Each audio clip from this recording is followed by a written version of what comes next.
Unlike the previous two occasions, this time the North Korean leader came down to the southern side of the border. Not only did he give this concession, but he also made great efforts to display a friendly relationship with South Korean President Moon Jae-in and sign a declaration declaring that they will strive towards a new era of peace on the peninsula. Over the next half an hour, we'll go through the highlights of this important occasion, and to help us break down and make sense of it all, we have with us in the studio Dr. Kim Chang-soo from the Korea Institute for Defense Analyses. Doctor, thank you for joining us today. Thank you for having me, Jang-ho. Now, tell us, Doctor, what were your expectations of the Inter-Korean Summit before the start, and in mind were they met at all today? Because, this was another summit meeting in 11 years, and there was a very expectation running pretty high, even though there are some people, conservative people particularly, have some reservation because we had the lessons learned in the past. Because in the past, we signed a very beautifully sounding document several times. A promise made, a promise broken again, an agreement made again and broken again. So this kind of repetition of failures on the part of North Korea to comply and implement all the agreements they reached, this is a tremendous burden on us. That's why we had some reason to concern even before the start of yesterday's meeting. But as it turned out, we are a little bit happy because everything turned out just okay. Everything went fine, as best as possible. So it went pretty good, much better than we expected. I think the mood is pretty positive here in Korea, and because we understand after these two leaders made a great efforts to make a perfect day, one day, like 12 hours altogether, being started in the morning and until the end of the day. So it is a perfect show, kind of performance, but it really symbolizes a true age of a kind of peace and prosperity unification. One thing that I noticed in the previous years, we were talking about the unification. Sure. But this time we began with the peace and co-prosperity and unification. I think this is very realistic. This is the order of the three words: peace, reconciliation, the co-prosperity and unification really symbolize the priorities these two governments in the North and South have put on this time. Not with the beginning with the unification, but beginning with the peace. I think this is a very realistic kind of understanding of the situation we are right now, and the way we are going to from now on. I think this is a very realistic. If you look at these particular wording on the documents: peace, co-prosperity, prosperity rather, and then unification. And also, I'm going to talk to you later, but also about the denuclearization. I think they made a very tremendous advance because we are really worried because North Korea will not give up its nuclear weapons. But I think thanks to Mr. Trump's efforts, because if you really give up this going to nuclear weapons, we'll give this and this as concession, including the opening of embassies in both capitals and finally sizing a kind of normal relation between the two countries. So with this kind of guarantees provided by Washington and also by South Korea, Kim Jong-un was a little bit certain that it's better for me to choose this path rather than the other way around. I think for both leaders, it was a great day, and I think for the entire people in the world, it was a very good day, a good start for a new year. Okay, so a good day. Let's go back to that day. We're going to begin our extended highlights of the summit, and we want you to help us walk through it. Now, we begin with President Moon Jae-in setting off from the Blue House at around 8 a.m. to head off to Panmunjom. Now, we heard at this point that Kim Jong-un had already left Pyongyang, as the North Korean capital is much further from the inter-Korean border. Now, as they're seeing the pictures here, this was the morning of the summit, and President Moon Jae-in coming out of the Blue House. Now, in his motorcade, we weren't sure which car he was in, but then he got out at one point to greet the passing civilians who are cheering him on as his way to Panmunjom.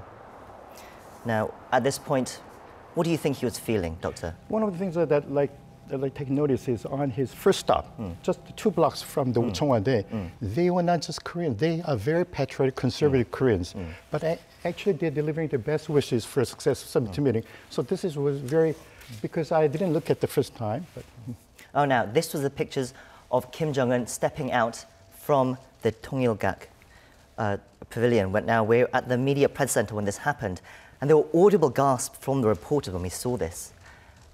Now, this is the moment that we had all been waiting for. An incredible, cordial and very natural handshake between the two leaders. I'm sure the two sides would have been very nervous at this point, but it didn't show too much. All smiles, friendly gestures. And then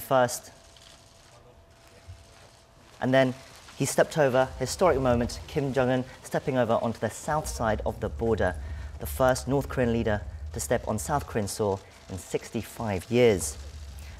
And then the first unscripted moment of the day, as Kim stepped over the military demarcation line, we were later told that Moon jokingly asked when he'll be able to visit the north, and Kim told him, why don't we go right now, and offered Moon to step over onto the northern side. Now, I think that is one of the most iconic moments of the summit, the two leaders holding hands, crossing over the North Korean border. What do you think, Professor? I totally agree with you, but this is a very similar moment for our two countries because there was a kind of invisible kind of wall. It's not the Berlin Wall, but it's an invisible MDL wall. But their intention trying to break this wall by crossing the wall, both north and south. I think this is a historical moment and it carries a significant political symbol. Sure, it was very unscripted, but the fact they were showing it's a simple step over the line. You know, it's this border. It seems sometimes so difficult to cross, so difficult to deal with, and then they just stepped over like it was nothing. Yeah, that's right. Because it really signified that it just takes 10 seconds to cross the border. But as we used to spend several hours to fly back to China and then. So this is a great moment that we're going to shorten our distance just by crossing this line. Just 10 minutes, 10 seconds rather. Now they've got into the Peace House, as we're seeing in the footage, and here they're about to start the official summit meeting. Now it was again very friendly, lots of smiles, lots of handshakes, very good atmospherics, they say. And then before they sit down, they were looking at before they sat down actually, Kim Jong-un joked with President Moon Jae-in that maybe he could come to South Korea at some point, maybe come to Seoul. That was another historic moment. And now we get to the actual summit meeting itself, where Kim Jong-un, we actually heard him speak properly for the first time live on South Korean TV. I think one of the points that we noticed at this point was he was quite funny. He had a sense of humor that we weren't really aware of at this point. I mean, what do you think? I agree. It's not funny, but he has a sense of humor. I think this is a typical North Korean way of speaking because my family is from North Korea. I'm very familiar with this type of speaking because South Koreans, over the last 50 years, we developed a very different style of talking. But he's a very, very genuine, old-style Korean speaking. So we feel kind of familiar with his style because he seems very solemn, very trustworthy, rather than very speedy and very light-wordy. So his style is because people maybe have developed kind of favor for this style because this was part of Korea like 50, 70 years ago. But we have not known much about the North Koreans' way of life, even the speaking of their leaders. So this is the first time, and he was very, I think, very pretty much flexible to any situation because he's never been to this part of the Seoul, Korea. But he was, I think, for his first encounter, he did much better than we expected, by the way. Yes. Yeah. He seemed very natural. That's right. And the meeting lasted about 100 minutes. And this was actually probably the main meeting because in the afternoon, the meeting was very short. It just seemed in the morning, that was when they made all the big decisions, all the final details for the declaration.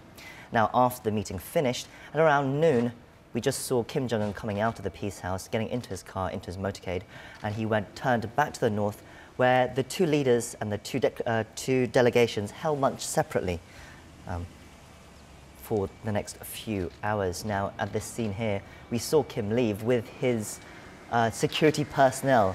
Now, this was not something we knew what was going to happen, but it was quite a funny scene at this point. I was at the press center when this happened, and the reporters laughed a little bit at how this is hard they're running. We should have expected because every head of the house have this kind of security guards around him whenever they move in the United States, UK, everywhere, even in South Korea. So depending on your own experience, I think this is not new to me because that's quite natural. Now, after an extended lunch break, the two leaders came back at 4:30 p.m. to take part in a ceremonial tree planting. Now, the pine tree is a traditional symbol for peace and prosperity, and they they used soil and water from the two Koreas to plant this tree. Now, this was all part of like the theatre of this summit. How important is this kind of symbolic gestures? Because the year of the tree, but because I understand it was germinated in 1953. Sure, it was sown and we are at the end celebrating of the the 65th anniversary of the Armistice Agreement in July 27th. So this really symbolized that we have been in the truth in the armistice for the last 65 years. Now we are about to enter a new era, Tory era. So that's why they intentionally planted this tree, which is 65 years old, and they just added soil from both countries and water from two very basic rivers, in both capitals. I think another symbolic scenes. So at this point, this was just after 4:30, about 4:45 p.m. The two leaders did a stroll towards the footbridge in Panmunjom, and this was a chance for the two leaders to have a one-on-one discussion without cameras. Well, not without cameras, which can hear them, and without other officials hearing hearing what they were saying. Now, this conversation lasted for about 30 minutes, and the people who were watching, it was very tense, very interesting 30 minutes. I mean, to be a fly on that bridge to listen to what they were saying. I mean, what do you think of this moment? I think this is the climax of yesterday's 12-hour performance, rather, because this is a really true, genuine talks between the two leaders. Nobody unattended, unaccompanied. And by the way, Mr. Kim was facing the camera far away. I think it's typical because many experts believe we can just tell what he was saying by looking at his lips. We can read his lips.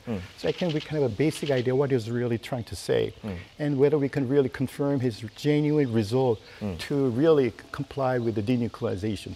I think this is the climax of yesterday's meeting between two leaders. I think this is a historic moment for it. I think this will definitely broadcast all over the world again and again and again because just two leaders and just lasting 32 minutes, much longer than we expected, by the way. I think this is the only way that the two leaders really can confirm whether they have real intention to give up its nuclear weapons and whether they were going to provide a security guarantee for the North Korean regime.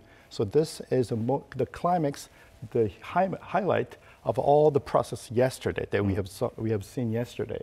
Of course, these two leaders don't have a language barrier. Normally, summits and world leaders, sometimes they might not speak the same language, or if one does, they might have certain difficulties, with expressing each other. But here, I think it's important that the two leaders spoke Korean, and there was no barrier. They could sit like that on the bridge. That's right.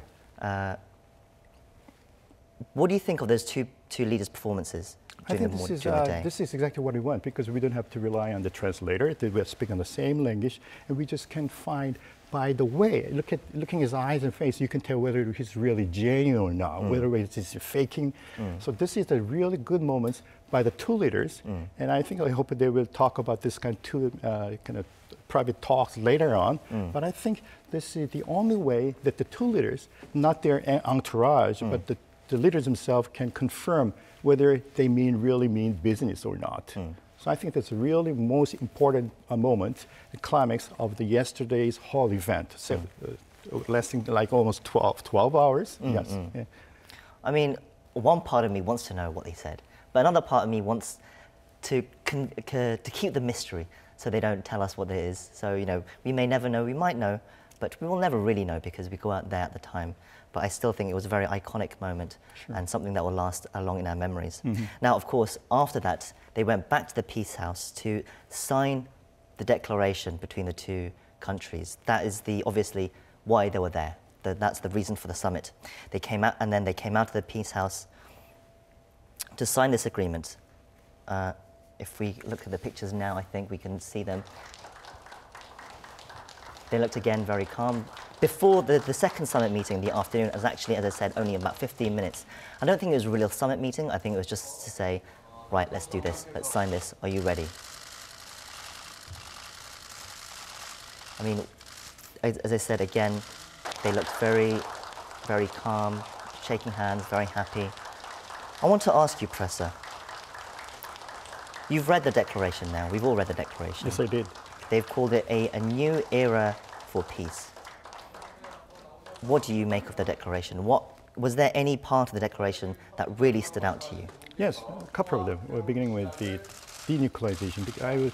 Let me quote this one, because South and North Korea confirmed the common goal of realizing, through complete denuclearization, a nuclear-free Korean peninsula. Because people tend to just put stress on whether there is a CVID or not.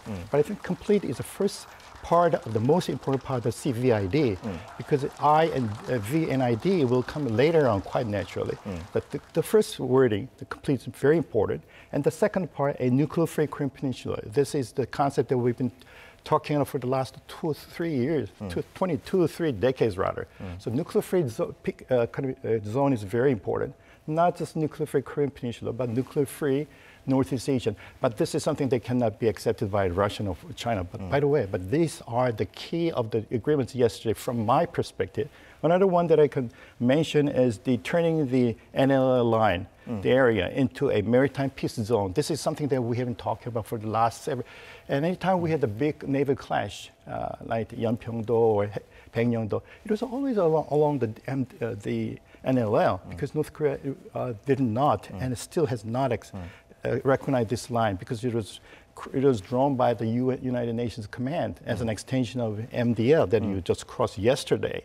So they were saying by the equidistance, equisize rather, I don't know whether they're going to translate this way, but they have a totally different line. So this is the source of clashes, naval clashes and fishing clashes over the last several years. So we understand when there is a possible merit kind of accidents, it is not on the land, but rather on the seas. Again, this is a very important sign, but I think there's many people who are worried about whether we're really ready to turn this area into a peace zone. But you know, we have a lot of illegal fishing activity by the Chinese fishermen, and because North Korea has actually sold off the kind of rights for the Chinese. But I think we have to give the freedom and more money to North Korean fishermen to come down to this area, both North and South Korea. They can catch as many fish as possible. So this is another very important in the military sense. Very important. So yes. That's a new point that you feel like has come up on this declaration. Yes, because this definitely surprised many people, particularly in the Navy, people in the Navy, because this is something we have been discussing for the last 2 decades, right? But I think some of the criticism that are coming out today is the fact that actually there's not a lot of new things in this declaration. That's right. These are all the things that have been done in the, let me say, beginning with the July 4th declaration, even 1972, 45 years ago. And we have 1991, 92 basic agreements on the what you call the reconciliation, non-aggression, and I think it's cooperation and something like that. So we have a basic agreements. We have all kind of joint declaration, like 2000 June 16th and October 4th. So we have a very important documents already, but most of them have not been implemented. And so that's the problem. We have to work again with more sincerity. Okay. Now, after they signed the declaration, of course, they came out of the Peace House to announce the details of this agreement. Let's have a brief listen to what they had to say. 김정은 위원장과 나는 평화를 바라는 8천만 계려의 염원으로 역사적인 만남을 갖고 귀중한 합의를 이루었습니다. 한반도에 더 이상 전쟁은 없을 것이며 새로운 평화의 시대가 열리고 있음을 함께 선언하였습니다. 오늘 김정은 위원장과 나는 완전한 비핵화를 통해 핵 없는 한반도를 실현하는 것이 우리의 공동 목표라는 것을 확인했습니다. 저와 문재인 대통령은 우리의 상봉을 간절히 바라고 열렬히 지지 성원하여 준 북과 남 온결의 소망과 기대를 무겁게 받아들이고 북남 인민들이 절실히 바라는 문제 해결을 위해 많은 의제들을 진지하게 논의하였습니다.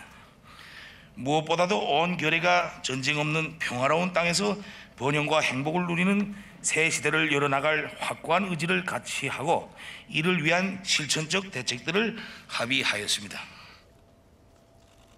So a new era of peace. That seems to be the key word, the key phrase of this declaration. What are your thoughts on that? A new era of peace. That's actually new era of peace, prosperity, and unification. So instead of 3 wordings, they actually come up the first part because it is more realistic rather than talking about the unification which have been spoken for the last, 5 decades, which have not realized yet. So I think intentionally put the stress on the peace, which is more realistic. So by the way, we are going to allow the family reunion again because there are so many people who are still dispersed. And also one of the things that I notice is the connection of these kind of railroads, because we are pretty much advanced in terms of advancing high-tech, high-speed railroad.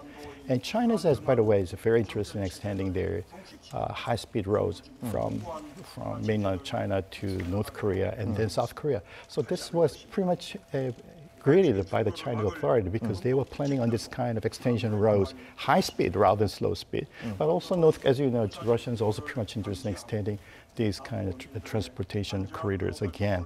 So I think this is a good gesture, good inducements for the Chinese and the Russians as well.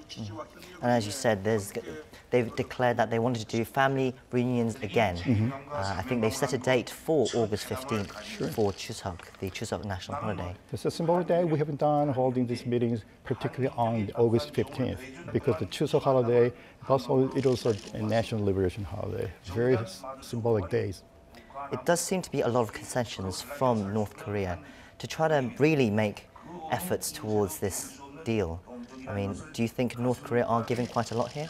Yeah, I think they are really serious this time because by being serious, by implementing their promises that written on this document, they will show that we are this much sincere. We are not just making any false documents or false promises again.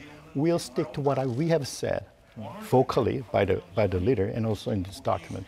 So let's wait and see how they will do their implementation, how they're going to comply with all the promises they made at the agreement. Now, after the declaration and the announcement, the wife of Kim Jong-un, Ri Sol-ju, came across the inter-Korean border to the Peace House to attend the welcome dinner.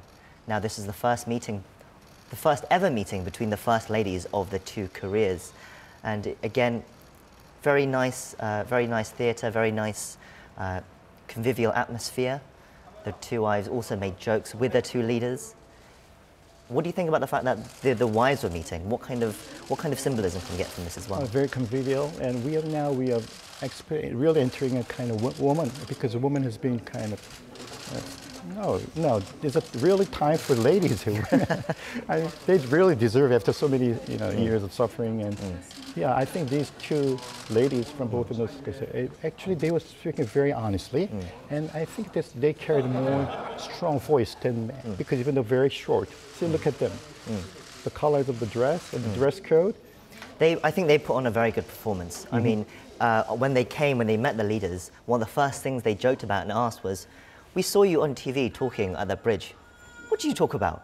Yeah, and I think Kim Jong-un and Moon Jae-in were a bit taken aback by that question.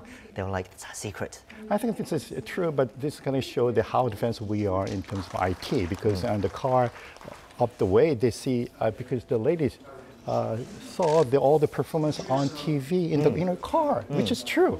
So this kind of way of how much we are advanced in terms of IT technology. This is something we like to relate to you.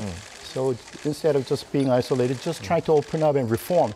And we're going to assist you with all the information and also technology and the money. This is another way of carrying a very good message to North Korea by the First Lady.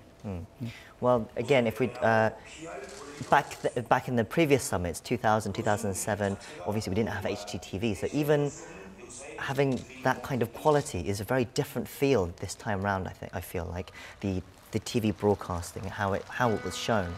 Sure, South Korea is the most advanced country in terms of IT, IoT, and 4Gs and 5Gs.